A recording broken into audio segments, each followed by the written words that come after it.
Let's see the summary of the chapter first. तो chapter 3 कर्मयोग के अंदर 4 विभागों में हम इस चैप्टर को पढ़ेंगे।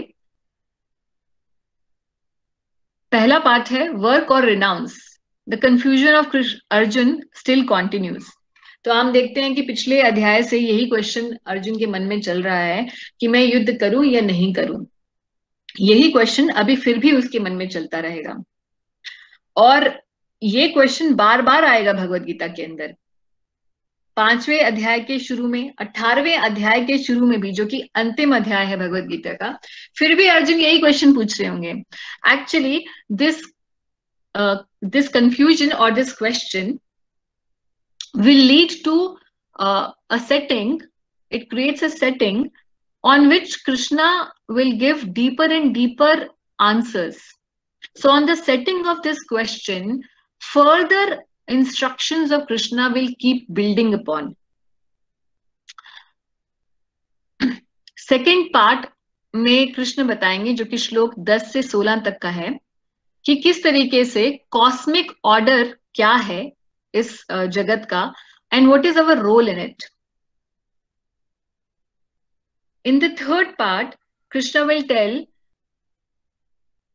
how a person who is very spiritually advanced, what is his duty and how he needs to work with devotion to set an example for the common man. So Arjun may ask that and we all know that also कि अर्जुन जो है भगवान कृष्ण के बहुत बड़े भक्त हैं। तो कृष्ण जो कॉमन लोगों के लिए जो बात बता रहे हैं, क्या वो अर्जुन के लिए भी एप्लीकेबल है? लास्ट सेक्शन में अर्जुन कृष्ण से ये प्रश्न करेंगे कि हम क्यों पाप करने पर बाध्य हो जाते हैं, why we are forced to commit sin and what is the way out। हम किस तरीके से पाप कर्मों से अपने आप को मुक्त कर सकते हैं। तो ये समरी है चैप्टर 3 की। अब हम चलते हैं, एक एक सेक्शन को हम लोग डिस्कस करेंगे। तो पार्ट 1 वर्क और रिनाउंस। सो ये क्वेश्चन जो है बिल्ड अपॉन होता चला जा रहा है और अर्जुन जो है इस अध्याय की बिगनिंग में फिर से यही क्वेश्चन पूछते हैं कि मैं अभी भी आपके पूरा जो सेकंड चैप्टर है उसकी सारी इंस्ट्रक्शंस जो है अर्जुन सुन चुके हैं। निष्काम कर्मयोग की इंस्ट्रक्शन भी अर्जुन सुन चुके हैं और आत्मा का ज्ञान भी अर्जुन सुन चुके हैं। उसके बाद भी अर्जुन की ये कंफ्यूजन जो है अभी बनी हुई है और अर्जुन फिर से यही प्रश्न पूछेंगे कि क्या यही सही है व्यक्ति के लिए कि उसे कर्म करना चाहिए निष्काम रूप से या उसे त्याग का पथ अपना लेना चाहिए।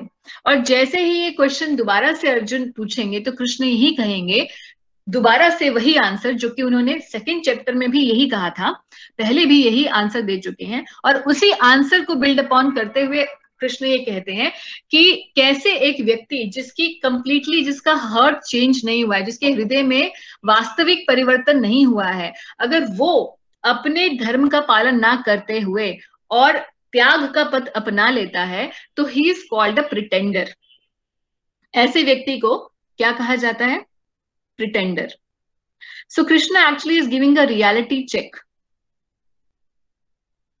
अगर हम में से भी कोई व्यक्ति, अगर हमारा हृदय परिवर्तित नहीं है, एक सही दृष्टिकोण में हम त्याग को नहीं समझते हैं और फिर भी हम अपनी ड्यूटीज को त्याग देते हैं केवल इसलिए क्योंकि वो जो ड्यूटी है it's very difficult to observe that duty, अगर हम ऐसा करते हैं तो we will be under the bracket of pretender as per Bhagavad Gita. सो कृष्ण जो है यहाँ पर एक बहुत ही अच्छा एक social and individual order create कर रहे हैं। It's because if a person takes up to the path of tyag, जो कि जनरली हमारे समाज में जिसको बहुत इज्जत दी जाती है, अगर कोई त्यागी व्यक्ति होता है तो उसे बहुत इज्जत दी जाती है। मगर अगर कोई व्यक्ति उस इज्जत को पाने के लायक नहीं है और केवल अपना चोगा पहन के त्याग के पथ पर आ जाता है और उसका हृदय परिवर्तित नहीं हुआ होता है, तो ऐसा व्यक्ति केवल समाज में भ्रष्टाचार ही फैलाता है, कुछ पॉजिटिव कंट्रीब्यूशन नहीं करता है। इसीलिए we will see the shloka where exactly Krishna is talking about this pretender shloka. It's very important.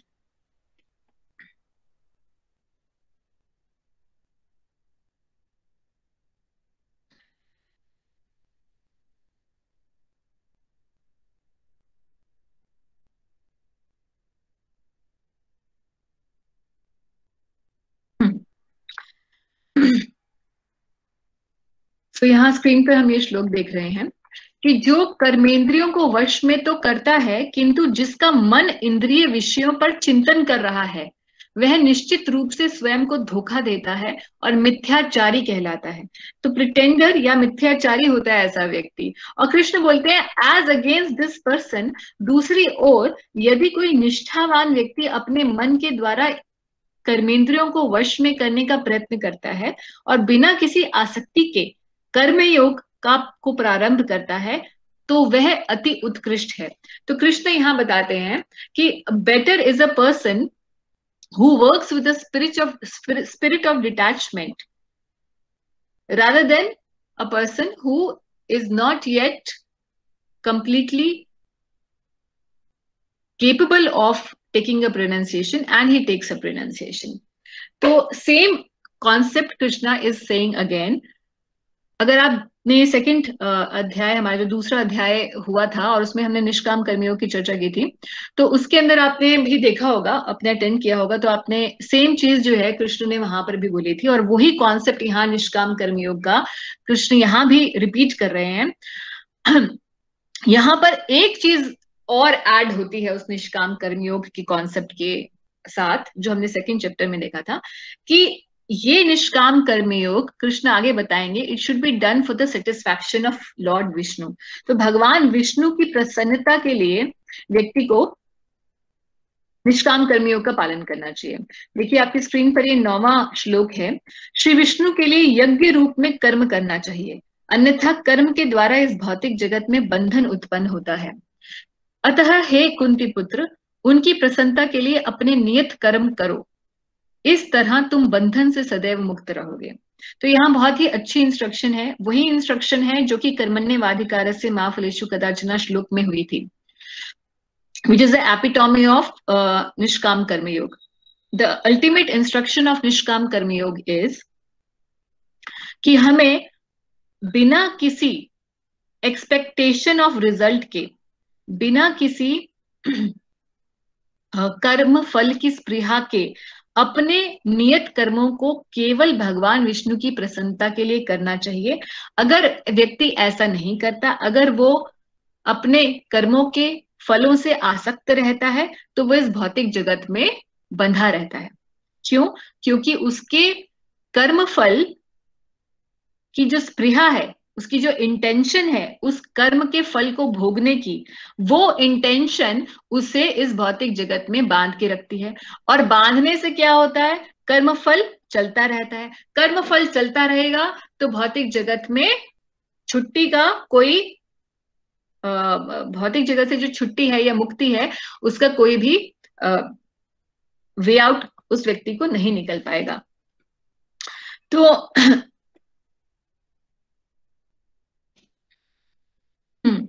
तो हमने निष्काम कर्मयोग की जब डिस्कशन की थी कर्मण्येवाधिकारस्य श्लोक की, तो अभी हमने यही पॉइंट हमने डिस्कस किया था कि किस तरीके से intention is more important than the action. ये कर्म नहीं है जो हमें इस दुनिया में बांधते हैं, मगर उस कर्म के फल को भोगने की इच्छा है जो कि हमें इस दुनिया के अंदर बांध के रखती है। अब जैसे ही हम निष्काम कर्मयोग की बात करते हैं, तो एक सिंपल क्वेश्चन जो है ये आता है, हमने पिछली बार भी डिस्कस किया था कि should I not be result oriented. तो यहाँ देखिए कि कृष्ण जो है सबसे ज्यादा बड़ा एग्जाम्पल सेट कर रहे हैं निष्काम कर्मयोग का। कैसे? कृष्ण पूरी भगवत गीता का ज्ञान अर्जुन को देते हैं और उसके अंत में हम देखेंगे कि कृष्ण बोलेंगे अर्जुन से, यथा इच्छसि तथा कुरु, जैसी तुम्हारी इच्छा है वैसा करो, मेरी ड्यूटी थी तुम्हें केवल ज्ञान देना, क्योंकि तुमने मुझसे पूछा, मुझे गुरु स्वीकार किया, इसलिए सत पथ तुम्हें दिखाना ये मेरा कर्तव्य था। अब ये तुम्हारा डिसीजन है कि तुम इसके ऊपर चलो या ना चलो। So Krishna he did his job best. ऐसा ज्ञान कभी किसी ने किसी को नहीं दिया। So he did his job to the best of his ability, but at the same time he is not attached to the result. So भगवान कृष्ण के एग्जाम्पल से हम ये समझ सकते हैं कि किस तरीके से व्यक्ति को अपने कर्म को करना चाहिए without the expectation of result. But it does not mean that one should not be result oriented, क्योंकि अगर हम देखें, कृष्ण ने पूरा का पूरा जो कुरुक्षेत्र का सेटिंग है वो इसीलिए सेट किया है, वो धर्म क्षेत्र में कुरुक्षेत्र में जो युद्ध के लिए सबको इकट्ठा किया है वो इसीलिए किया है ताकि धर्म की स्थापना कृष्ण कर सके। तो धर्म की स्थापना is the result which Krishna wants, he is result oriented, but at the same time he is not attached to the results. पिछली बार हमने ये भी कहा, क्वेश्चन टेकअप किया था कि जब लोग ये बोलते हैं कि कर्म ही पूजा है और फिर वो उसका जो बेसिस बताते हैं, वो बोलते हैं भगवत गीता में ही लिखा है जी कर्म पूजा है, मैं अपना काम कर रहा हूं, बस वही मेरी वर्शिप है, वही मेरी भगवान की पूजा है। तो ये इस श्लोक का एक गलत मीनिंग जो है वो निकाला गया है। एक्चुअल में it is not the work which is worship, work is different, eight the same time worship is different. Worship मतलब जो हम भगवान की सेवा पूजा करते हैं, जब करते हैं या भगवत गीता पढ़ते हैं या आध्यात्मिक कोई भी कर्म करते हैं, और साथ ही साथ जो काम हमारा होता है वो हमारा नियत कर्म होते हैं, जैसे ऑफिस जाना, घर की देखभाल करना इत्यादि।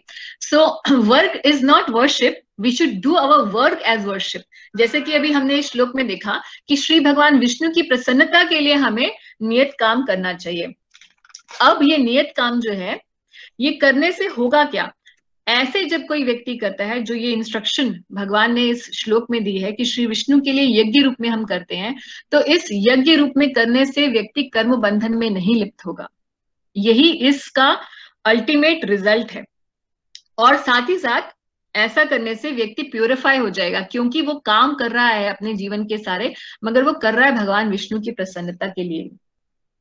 इसीलिए भगवान विष्णु या कृष्ण की जो प्रसन्नता है उसको रखना उसके जीवन का एक गोल बन जाएगा, and that's how he will spiritually slowly and slowly he will develop spiritually even while doing his work. So the ultimate understanding of karma yoga, the nishkam karma yoga, is that one should work outside but one should take renunciation inside. त्याग को हृदय में रखते हुए हमें कर्म को करते चले जाना चाहिए।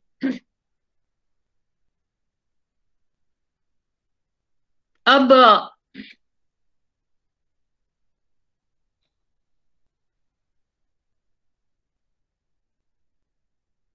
वापस से हम इसके FAQ पर आते हैं। कई बार लोग ये पूछते हैं, जब निष्काम कर्मयोग की चर्चा होती है तो लोग ये पूछते हैं कि क्या कर्मयोग ही सब कुछ है, is it all in all? क्या ये भक्ति ही है, या ये भक्ति से डिफरेंट है, या भक्ति योग क्या होता है? और कई बार लोग ये भी बोलते हैं कि जी भगवत गीता में तो लिखा है अपने नियत कर्मों का पालन करते चले जाओ और उसी से ही भगवान की प्राप्ति हो जाएगी, ये मोक्ष की प्राप्ति हो जाएगी। तो ये बात सही नहीं है। देखिए इसके अंदर बहुत करेक्शन की जरूरत है, क्योंकि अगर हम देखें ये जो श्लोक भगवान कह रहे हैं भगवत गीता का, जिसको हमने अभी स्क्रीन पे लिया था, कि केवल एक व्यक्ति जो नियत कर्म कर रहा है वो मुक्ति का अधिकारी नहीं होता। ऐसा व्यक्ति जो नियत कर्म कर रहा है और साथ ही साथ उसे कर्म के फल की स्पृहा भी नहीं है, और साथ ही साथ उसने ये काम किया है यज्ञ रूप में भगवान की प्रसन्नता के लिए, जब ये सभी स्थितियां होती हैं, जब तक श्री विष्णु, श्री हरि विष्णु को, श्री कृष्ण को हम अपने कर्म के फल का जो अर्पण नहीं करते हैं, तब तक कर्म जो है वो भक्ति में परिवर्तित नहीं होता है। तो कर्म योग जो है वो सिर्फ पहली सीढ़ी है कर्म की। Later we will also be discussing about the yoga ladder. Yoga ladder मतलब कौन सा योग पद्धतियां भगवान ने भगवत गीता में बताई हैं और उसमें से एक से दूसरी कौन सी श्रेष्ठ है, और कैसे वो श्रेष्ठता की सीढ़ी चढ़ते चढ़ते अल्टीमेटली भक्ति योग जब भगवान बताएंगे, और 6 चैप्टर्स 7 से लेके 12 तक जो है 6 चैप्टर्स भगवान उसी टॉपिक पे डेडिकेट करेंगे, तब हम जानेंगे कि किस तरीके से ये जो कर्म योग है ये तो केवल एक पहली सीढ़ी है जिसके ऊपर जो है व्यक्ति, आध्यात्मिक व्यक्ति जो है अग्रसर होता है। So this is the first step on the spiritual advancement and that is to perform karma yoga. तो ये भक्ति नहीं है, ये कर्म योग है, मगर भक्ति योग का इसमें थोड़ा सा सम्मिलन इसलिए आ जाता है कि हम इसमें अपने कर्मों के साथ साथ भगवान विष्णु की प्रसन्नता को जोड़ देते हैं। तो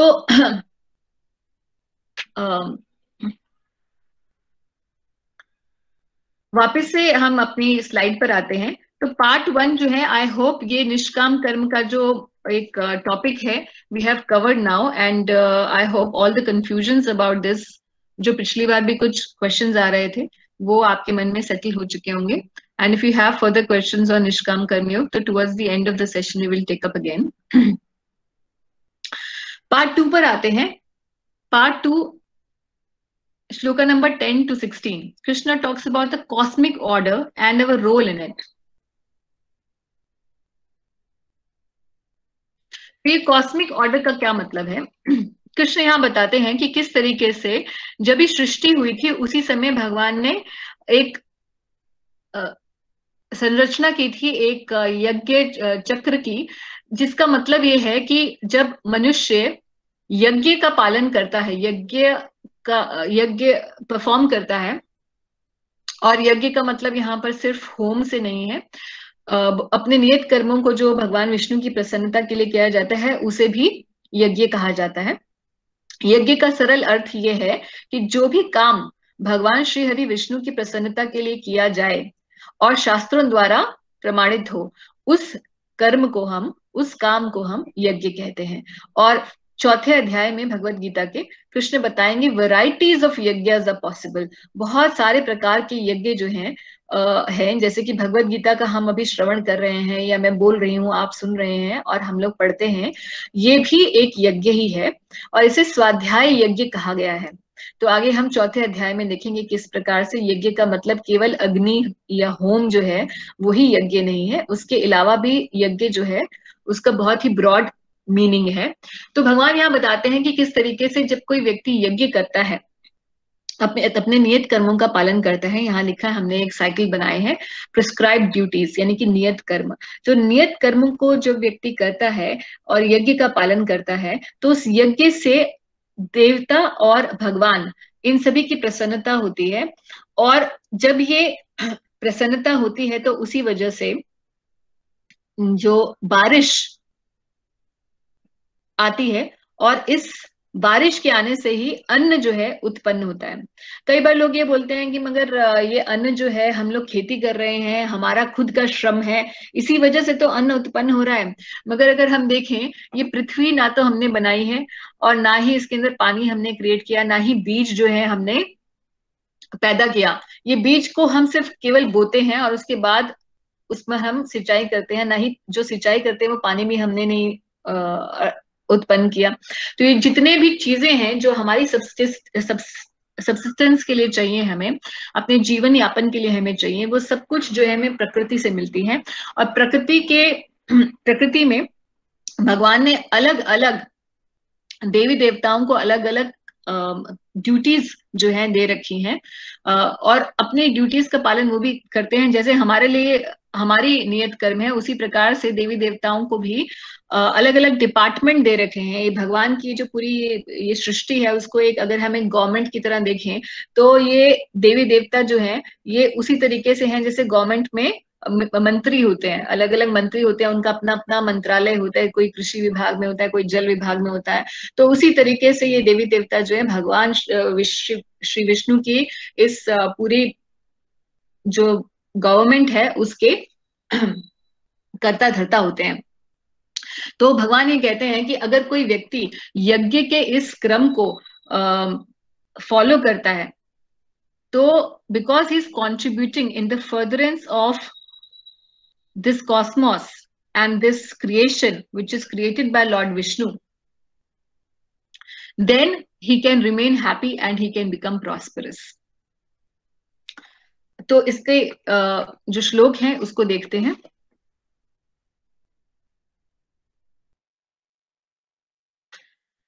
श्लोक नंबर 10 है जो स्क्रीन पर है। तो कृष्ण यहाँ कहते हैं कि सृष्टि के प्रारंभ में समस्त प्राणियों के स्वामी ने विष्णु के लिए यज्ञ सहित मनुष्यों तथा देवताओं की संततियों को रचा और उनसे कहा, तुम इस यज्ञ से सुखी रहो, क्योंकि इसके करने से तुम्हें सुखपूर्वक रहने तथा मुक्ति प्राप्त करने के लिए समस्त वांछित वस्तुएं प्राप्त हो सकेंगी। तो मुक्ति के लिए भी और इस दुनिया में सुखपूर्वक रहने के लिए भी भगवान यहाँ यज्ञ करने की बात बता रहे हैं। तो यज्ञ जो है, जैसे हमने इससे पिछले श्लोक में देखा कि अगर कोई अपने नियत कर्मों को करता है वो भी भगवान विष्णु की प्रसन्नता के लिए, तो उसे भी यज्ञ के रूप में ही माना जाता है। तो इसीलिए यहाँ कृष्ण जो है अर्जुन को ये कह रहे हैं कि तुम्हारा नियत कर्म क्या है? क्षत्रिय धर्म का पालन करना। और तुम जब क्षत्रिय धर्म का पालन करोगे मेरे यानी कि भगवान श्री कृष्ण की प्रसन्नता के लिए, तो उस यज्ञ से तुम भी सुखी रहोगे और इस पूरे कॉस्मोस का जो ऑर्डर है, जो धर्म की स्थापना है, वो भी हो पाएगी। इसमें एक और प्रश्न ये आता है, जैसे हमने एक पहला प्रश्न तो देख ही लिया कि व्हाट इज यज्ञ। तो यज्ञ होता है कोई भी काम जो कि शास्त्रों द्वारा प्रमाणित हो, मगर जो भगवान श्री विष्णु की प्रसन्नता के लिए किया जाए। दूसरा क्वेश्चन लोग पूछते हैं कि what is the best form of यज्ञ। तो सबसे अच्छा यज्ञ कौन सा है, इसको हम towards the end of this session we will take up. और भोग लगाने की प्रथा क्यों है इस जैसे आप जानते हैं कि हम सभी मंदिरों में भोग लगता है भगवान को। तो ये भोग लगाने की परंपरा जो है ये भगवत गीता से ही आती है। और यहाँ आप स्क्रीन पर देख रहे हैं कि भगवान यहाँ श्लोक बताते हैं कि भगवान के भक्त सभी प्रकार के पापों से मुक्त हो जाते हैं क्योंकि वे यज्ञ में अर्पित किए भोजन या प्रसाद को ही खाते हैं।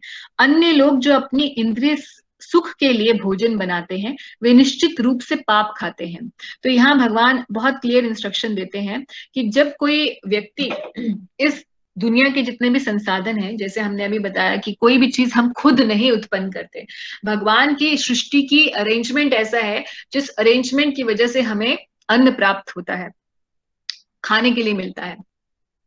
तो इसीलिए इस अन्न को जब हम भगवान को अर्पित करते हैं तो यही अन्न जो है वो, यही भोजन जो है वो प्रसाद बन जाता है। और ऐसा प्रसाद खाने से व्यक्ति सभी पापों से मुक्त हो जाता है, केवल प्रसाद खाने से।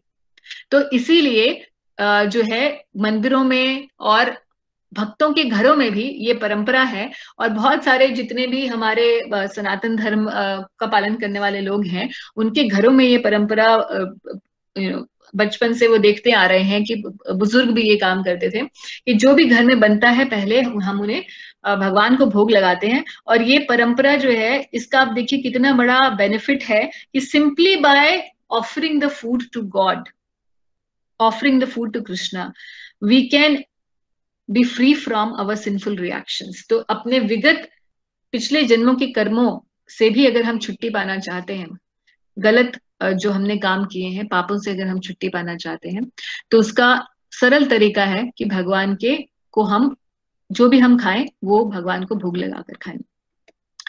तो ये एक कॉन्सेप्ट था ये जो भगवत गीता के अंदर दिया गया है, क्योंकि इसको मैं I wanted to draw your attention to this because a lot of people say where in Bhagavat, आप बताइए भगवत गीता में कहाँ लिखा हुआ है। तो इस प्रश्न को पूछते हैं और बोलते हैं कि भगवत गीता में कहाँ लिखा है, इसलिए I wanted to draw your attention to that. Now we move to the third part. अब अर्जुन जो है भगवान के बहुत ही उन्नत भक्त हैं। और पहले तो अर्जुन को भगवान ने बताया कि किस तरीके से आपको अपना काम करना चाहिए, क्योंकि आप क्षत्रिय हैं, क्षत्रिय धर्म का पालन जो है वो करते हुए आपको काम करना चाहिए। Every common man should follow their prescribed duties. अपने नियत कर्मों का पालन करना हर किसी का कर्तव्य है। अब प्रश्न ये उठता है कि अगर कोई व्यक्ति बहुत उन्नत है अध्यात्म में, तो अध्यात्म में उन्नत व्यक्ति के लिए फिर क्या कर्म रह जाता है और उसे किस तरीके से जो है अपने कर्मों का पालन करना चाहिए। तो इस पार्ट में भगवान ये बताते हैं कि अगर कोई व्यक्ति बहुत स्पिरिचुअली एडवांस्ड है, कोई बहुत ही उन्नत है अपने भक्ति के पथ पर, तो ऐसे व्यक्ति के लिए हालांकि कोई भी कर्म शेष नहीं रह जाता इस दुनिया में, वो बहुत आराम से बिना किसी कष्ट के वो त्याग का पथ अपना सकता है। मगर फिर भी अगर वो ऐसी पोजीशन पर है जो कि जैसे कि राजा की पोजीशन है, या फिर एक प्रचारक की पोजीशन है, तो ऐसा व्यक्ति जिसको कॉमन लोग फॉलो करते हों, अगर वो ऐसी पोजीशन पर है तो उसे अपने नियत कर्मों का पालन फिर भी करते रहना चाहिए, just to set a good example for the common man. जैसे भगवान राम, हम जानते हैं कि भगवान के लिए तो कोई भी कर्म नहीं है जो कि उन्हें उनके लिए जरूरी था, मगर फिर भी उन्होंने अपने सारे नियत कर्मों का, चाहे राजा का धर्म था और या पुत्र का धर्म था, ये सारे जो धर्म है भगवान ने खुद करके दिखाए, समाज को दिखाने के लिए कि किस तरीके से व्यक्ति को अपने नियत कर्मों में कोई ढील नहीं देनी चाहिए। उसी तरीके से भगवत गीता के अंदर भगवान दो एग्जाम्पल देते हैं। पहला एग्जाम्पल तो देते हैं राजा जनक का, और बताते हैं कि राजा जनक, हालांकि वो राजा थे, मगर वो इतने उन्नत वैष्णव थे, इतने उन्नत भक्त थे कि उनके लिए कोई काम अब इस दुनिया में शेष नहीं रह गया था, मगर फिर भी राजा जनक जो है इस प्रकार अपना आचरण रखते थे कि इस दुनिया के लोग जो उसको देखकर ये सीख सकें कि किस प्रकार से अपने कर्तव्य परायणता व्यक्ति में होनी चाहिए। उसी तरीके से भगवान अपना भी एग्जाम्पल देते हैं। कृष्ण अपना एग्जाम्पल देते हुए इन श्लोकों में 17 से 35 में यही बताते हैं कि किस तरीके से वो खुद भी जब जब इस दुनिया में आते हैं अवतार लेकर, वो अपने सारे कर्मों को, नियत कर्मों को ऐसे ही निभाते हैं जैसे कि एक साधारण व्यक्ति को निभाना चाहिए, ताकि जगत का कल्याण करने के लिए ही wants to set an example for the common people to follow, and that is the way for the gradual spiritual upliftment for a common man. और कृष्ण इस पूरे सेक्शन में ये भी बताते हैं कि किस तरीके से जब तक किसी व्यक्ति का हृदय पूरी तरीके से इंद्रिय सुख को छोड़ नहीं देता, इंद्रिय विषयों की जो वासना है उसकी खत्म नहीं हो जाती, his desire to enjoy in this world is not finished, he is not done with it, till that time he should gradually uplift himself by the practice of spirituality, and he should not become a pretender, he should not become a mithyachari, he should not take up to the path of renunciation in a haste, जल्दीबाजी नहीं करनी है त्याग का पथ अपनाने के लिए। तो ग्रेजुअल स्पिरिचुअल अपलिफ्टमेंट की ही बात फिर से रिपीट करते हैं यहाँ पर भगवान। अब इसमें एक बहुत इंपॉर्टेंट पर्सनल एप्लीकेशन पॉइंट यही निकल के आता है कि भगवान भी उस चीज को जो वो प्रीच कर रहे हैं उसको प्रैक्टिस करते हैं। तो हम भी अपनी लाइफ में देखते हैं कि हम बहुत ऐसे सिचुएशंस होती हैं, जैसे if we are a parent और if we are leading a team at office, the first thing that we have to do is to practice what we preach to others. There's this person who's very famous as the Metro Man. He's the one who has chalked out the design of metro, the Delhi Metro. And there was an interview of him in which he was asked कि आप जो है किस तरीके से अपनी team को encourage करते हो? How do you motivate your team? Is it by giving them good salary or is it by praise? आप किस तरीके से, what is your a team building formula? So he said, he's a very famous person in terms of in the business world, now retired, and he said that the way he enthuses his team is by practicing what he's preaching. He says, जब मैं engineers को ये कहता हूँ कि जी आप इस तरीके से काम करिए, ऐसे काम करिए, तो मुझे भी उनके साथ ग्राउंड पर जाना होता है। मैं ऐसा नहीं करता हूँ कि मैं ऑफिस में बैठूं और मैं यहाँ से सिर्फ जो है लेक्चर देता रहूं कि आप ये करिए, आप वो करिए। I go and I work with them at the ground in the same situation where they are, and that makes them respect me. तो जिस भी स्थिति में हमें भगवान ने रखा है, wherever we are in a position to influence anyone, we must take up this practice of practice what you preach. और दूसरी बात जो है भगवान यहाँ इस 33वें श्लोक में एक और बोलते हैं कि किस प्रकार से one should work in alignment with one's nature and not against it. जैसा हमारा नेचर होता है, उसी तरीके से we are compelled to work according to our natures. Therefore it is important that if you want to achieve success in any sphere of life, we must work in accordance with our nature rather than working against it. Arjun को यही instruction भगवान देते हैं कि आपका nature जो है वो क्षत्रिय का है. अगर आप त्याग का पथ अपना भी लोगे और छोड़ छाड़ के सब कुछ जंगल में भी चले जाओगे तो भी, क्योंकि तुम क्षत्रिय हो, तुम्हारी हृदय के अंदर वैसी ही प्रवृत्ति बनी रहेगी और फिर से तुम जो है तुम्हें वापस युद्ध क्षेत्र में आना ही पड़ेगा. तो अच्छा ये है कि अपनी नेचर के अकॉर्डिंगली काम करते हुए आप जो है इस युद्ध का पालन कीजिए. अब towards the end of this chapter Arjun पूछते हैं कृष्ण से कि व्हाई डू वी कमिट सिन. और कई बार ऐसा भी होता है कि हम पाप कर्म नहीं करना चाहते मगर फिर भी ऐसा हमें लगता है जैसे हमारी इंद्रियां हमें विवश कर रही हैं पाप कर्म करने पर. तो ये प्रश्न जो है अर्जुन का, ये देखते हैं.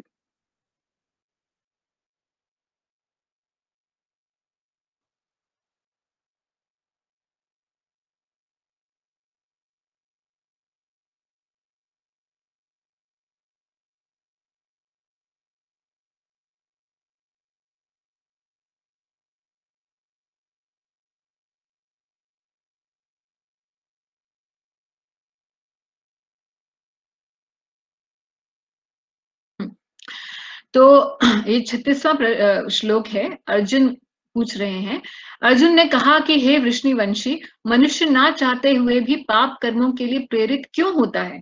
ऐसा लगता है कि उसे बलपूर्वक उनमें लगाया जा रहा हो. तो कई बार ऐसा होता है, हमारे साथ भी एक्सपीरियंस है, सबके साथ एक्सपीरियंस होता है कि we want to do only good thing and even resolve कि हम आगे से जो है कुछ भी पाप कर्म नहीं करेंगे, मगर फिर भी जब वो सिचुएशन आती है तो we feel as if we are being pushed and forced by our mind. Why is it happening? तो ये ऐसा क्यों होता है कि हम पाप कर्म करने के लिए जैसे विवश से हो जाते हैं. तो भगवान यहाँ बताते हैं कि काम ऐसा क्रोध ऐसा रजो गुणा समुद्भव महाशनो महापापमा विद्धि वैरिणम. श्री भगवान कहते हैं कि हे अर्जुन, इसका कारण रजोगुण के संपर्क से उत्पन्न काम है जो बाद में क्रोध का रूप धारण करता है और जो इस संसार का सर्वभक्षी पापी शत्रु है. तो जैसे ही सेकंड चैप्टर में हमने देखा था कि towards the end Krishna had talked about anger and lust and how it bewilders the memory and intelligence of a person. Similarly, the same topic is being almost repeated here in the third chapter. और यहाँ भगवान बता रहे हैं कि रजोगुण के संपर्क में जो व्यक्ति ज्यादा रहता है उसमें ये काम ज्यादा उत्पन्न होता है. तो काम का जो उद्गम स्थान है वो है रजोगुण. और ये काम जब फुलफिल हो जाता है तो दो सिचुएशन होती है कि हम कोई इच्छा करते हैं. जैसे मैंने बताया, काम शब्द का अर्थ केवल it is not restricted to the attraction for the opposite sex, but it can be any form of a desire towards such goals. तो काम जो है जब फुलफिल हो जाता है, अगर किसी के काम की स्पृहा जो है वो पूरी हो जाती है तो इट टर्न्स इनटू ग्रीड. क्यों ग्रीड बढ़ जाती है? क्योंकि अब उसको और वही काम करने का मन करता है. और अगर वो फुलफिल नहीं होती है, अगर काम फुलफिल नहीं होता है तो क्या होता है? फ्रस्ट्रेशन से क्रोध उत्पन्न हो जाता है कि ये मुझे क्यों नहीं मिला, मैंने इतना इसके लिए काम किया फिर भी मुझे क्यों नहीं मिली ये चीज. तो यही काम जो है परिवर्तित हो जाता है लोभ या फिर क्रोध के अंदर. आगे भगवान बताते हैं कि ये जो काम है ये कहाँ रहता है? ये हमारी इंद्रियों में, मन में और हमारी बुद्धि में रहता है. और क्योंकि ये मन और इंद्रियों में रहता है, इसीलिए जैसे ही हमारी इंटेलिजेंस भगवान से हटती है वैसे ही मन और बुद्धि जो है हमें प्रेरित कर देते हैं उस पाप कर्म को करने के लिए जो हम नहीं करना चाहते. कृष्ण ये भी बताते हैं कि हर कोई अलग अलग डिग्री से इस काम के वशीभूत है. और इसमें 3 एग्जाम्पल देते हैं भगवान कि ऐसा एक डिग्री तो ये है जैसे कि शीशे के ऊपर धूल, तो बहुत ही छोटी सी परत होती है, बहुत कम डिग्री है। उससे ज्यादा डिग्री होती है जैसे आग जो है धुएं से आवृत होती है, तो दिखती नहीं है, थोड़ा और आवरण हो जाता है। और तीसरा जो है वो स्थिति होती है जैसे कि बच्चा जो है गर्भ में होता है तो गर्भ से आवृत होता है, गर्भ से ढका हुआ होता है माता के, तो it is a still higher degree of lust. So Krishna is saying everybody in this world is affected by this enemy called lust to different degrees. अब सोल्यूशन क्या है? तो यहाँ सोल्यूशन के लिए भगवान जो है एक श्लोक बोलते हैं. ये सोल्यूशन हम लोग एक बार भगवत गीता से हम श्लोक पढ़ेंगे, फिर वापस स्क्रीन पर आएंगे पीपीटी पर.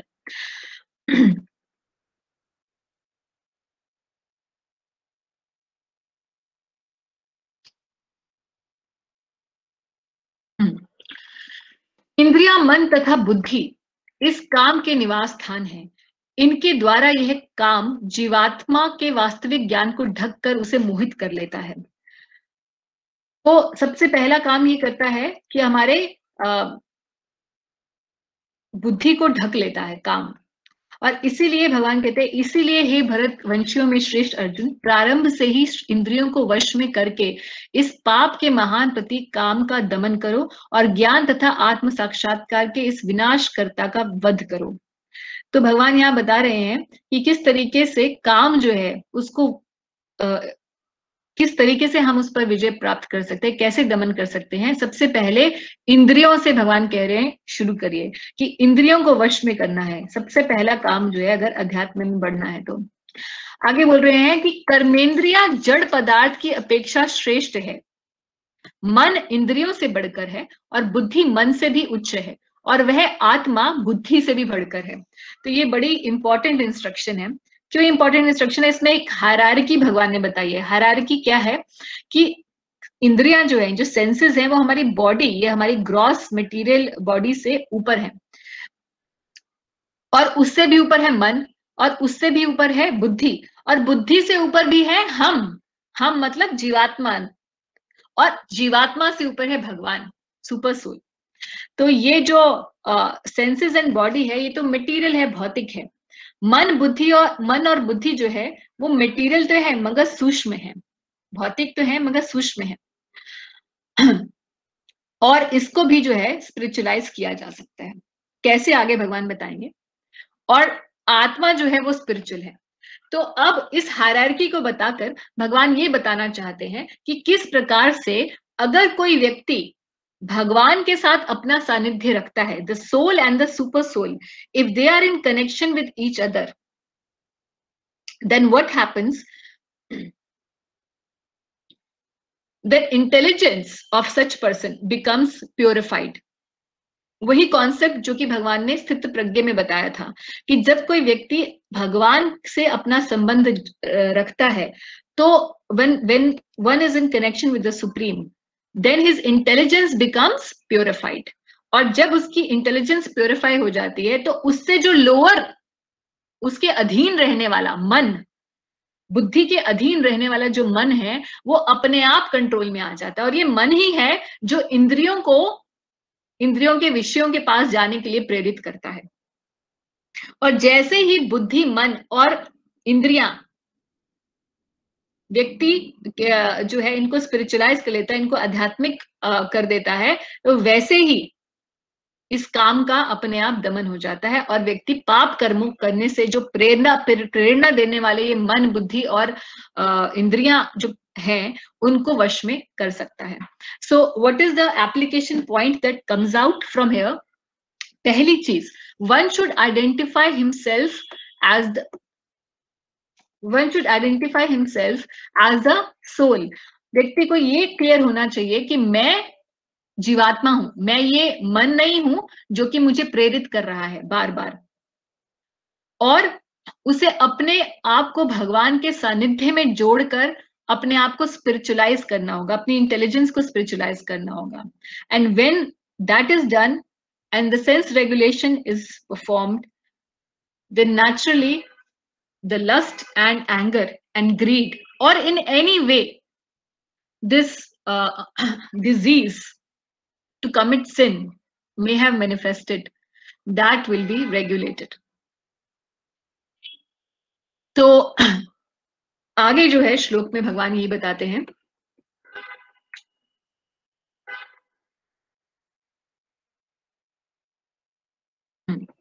तो आगे जो आखिरी श्लोक है इस अध्याय का, इसमें भगवान बताते हैं कि इस प्रकार है महाबाहु अर्जुन, अपने आप को भौतिक इंद्रियों, मन तथा बुद्धि से परे जानकर और मन को सावधान आध्यात्मिक बुद्धि से स्थिर कर आध्यात्मिक शक्ति द्वारा इस काम रूपी दुर्जय शत्रु को जीतो। तो बहुत सारी बातें हैं इसमें। पहली बात वही कि अपने आप को भौतिक इंद्रिया, मन और बुद्धि से परे जानो। तो परे कौन है? हम जीवात्मा है। ये जब हम जानते हैं कि हमें मन, बुद्धि और इंद्रिय नहीं है, हम तो भगवान के का अंश है, जब हम ये जान लेते हैं और आध्यात्मिक बुद्धि और आध्यात्मिक चेतना हमारी जागृत हो जाती है, तो इस आध्यात्मिक शक्ति से ही हम काम रूपी इस शत्रु को जीत सकते हैं।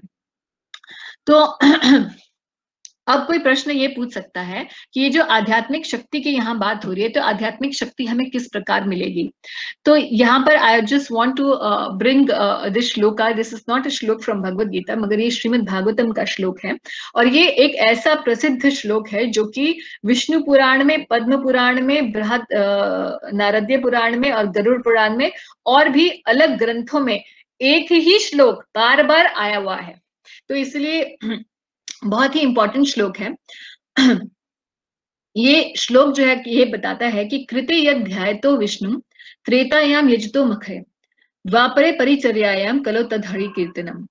जो फल व्यक्ति को सतयुग में मिलता था भगवान पर ध्यान करके, जो फल त्रेता युग में यज्ञ संपन्न, बड़े बड़े यज्ञ संपन्न करने से मिलता था, और जो फल द्वापर युग में भगवान के अर्च विग्रह की सेवा करने से मिलता था, वही फल कली युग में व्यक्ति को हरिनाम संकीर्तन करने से मिल सकता है।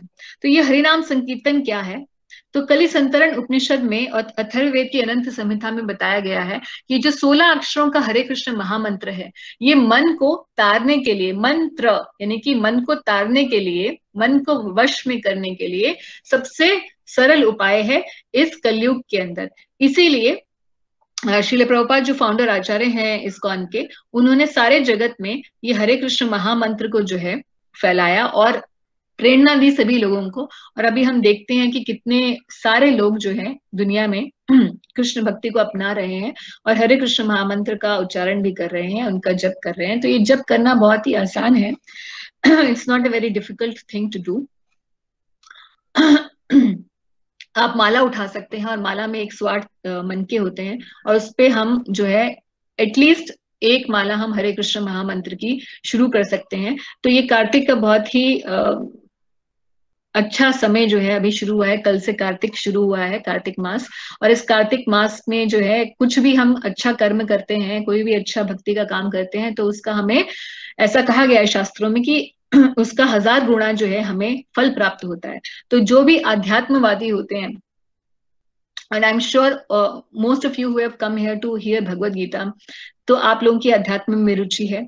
तो इसलिए I am urging to all of you, requesting all of you that if you are not chanting the Hare Krishna Mahamantra, then I request you that you can take up this practice. This is very wonderful time. This month is very, very spiritual, and any spiritual practice that you will do, it will yield very high results. This is a very beautiful time, and you can start chanting the Hare Krishna Mahamantra. और अगर आप चाहेंगे तो हम इसके ऊपर एक और छोटा सा 10-15 मिनट का सेशन कर सकते हैं कि किस प्रकार से हरे कृष्ण महामंत्र जप करना होता है, इसकी क्या विधि होती है। और कम से कम 108 मनके की एक माला हमें हरे कृष्ण महामंत्र की जोड़नी चाहिए अपनी भगवद गीता की स्टडी के साथ साथ। और मैं आप लोगों से ये भी रिक्वेस्ट करूंगी कि आप यहाँ भगवद गीता सुनते हैं